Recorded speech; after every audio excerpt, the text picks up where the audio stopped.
Bonjour à tous, je suis ravie de vous retrouver pour ce nouveau numéro du JT Pissiaquet. Et comme vous le voyez sur la une du magazine papier numéro 187, nous sommes allés à la rencontre du jeune Milo, un Pissiaquet qui du haut de ses 9 ans et demi a déjà l'esprit d'initiative des plus grands et ce pour une bonne cause.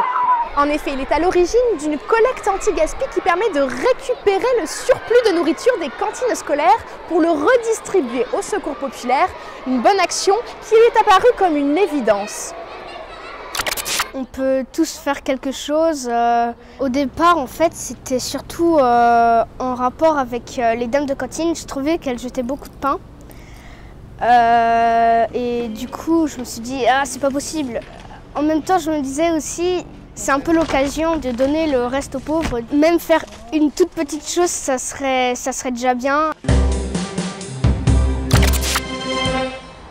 De l'éco-solidarité à l'écologie, on revient sur la 4e journée sans poids lourd. Un dispositif qui a fait ses preuves maintenant avec la mise en place de barrages filtrants aux entrées de la ville pour faire la chasse aux camions qui la traversent sans s'y arrêter. L'occasion pour le maire Carl Olive de revenir sur le projet de prolongement de la 104 qui permettrait le contournement de la ville. On l'écoute. Poissy est traversé systématiquement par les poids lourds. On travaille pour sécuriser au maximum nos concitoyens et lutter contre la pollution. Sur la première édition, nous avons contrôlé 275 poids lourds en 2 heures. La dernière, 53% ont fait demi-tour là où ils étaient à 70%. Donc ça va dans le bon sens. Mais il faut continuer sur le sujet. C'est la raison pour laquelle je réclame qu'on puisse insister sur les verbalisations et un contournement évident de la ville de Poissy avec le bouclage de la Francilienne. Elle préfère se déplacer à vélo, c'est Cassandre Beaugrand. Entre 2 compétitions internationales, la triathlète était de passage dans la cité Saint-Louis. Elle s'est livrée à nos caméras pour dresser un premier bilan de sa saison 2019 à 1 an des Jeux de Tokyo.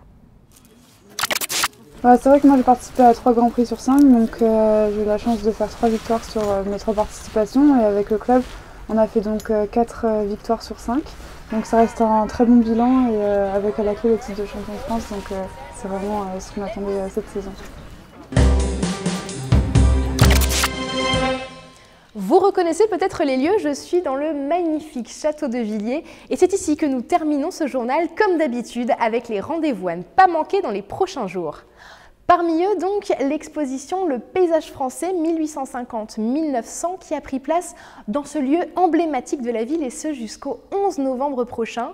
Cette présentation d'œuvres en rupture avec l'académisme de l'époque propose des peintures originales réalisées sur le motif et qui décrivent un panorama de l'évolution picturale. Autre panorama, cette fois musical, au Théâtre Blanche de Castille ce vendredi 18 octobre. Du rap à la chanson française, le duo composé de la chanteuse Rémila et du guitariste Hugo Barbet nous emmènera dans son univers poétique à partir de 20h30. Musique toujours et générosité avec l'Orchestre symphonique des médecins de France qui organise un concert caritatif mercredi 23 octobre à 20h au Théâtre de Poissy. N'hésitez pas vous aussi à faire un bon geste en réservant vos places. Et enfin, on finit par l'autre grand rendez-vous solidaire de l'automne, la Bourse aux jouets qui se tiendra dimanche 24 novembre. Alors d'ici là, c'est l'heure pour la grande collecte jusqu'au 8 novembre. Donc n'hésitez pas à déposer vos jouets, vos peluches, vos livres dans tous les points de collecte. C'est le moment de faire le tri dans les greniers, mais surtout de faire de nombreux heureux. Et parce que ceci n'est qu'un aperçu de l'actualité pissiacaise, restez connectés aux sites et aux réseaux sociaux de la ville pour être sûr de ne rien manquer. Nous, on se retrouve très vite et d'ici là, je vous souhaite d'excellentes vacances de la Toussaint, ensoleillées si possible. Ça, c'est la météo qui va nous dire ça tout de suite. Ce vendredi, gare au vent qui soufflera en rafale sur Poissy jusqu'à 55 km/h pour s'amoindrir un peu samedi, mais juste de quoi pouvoir sortir son parapluie sans s'envoler puisque les averses seront de retour, car ce n'est que dimanche que le ciel devrait se dégager, l'occasion pour une balade aux couleurs automnales. Taste my lips.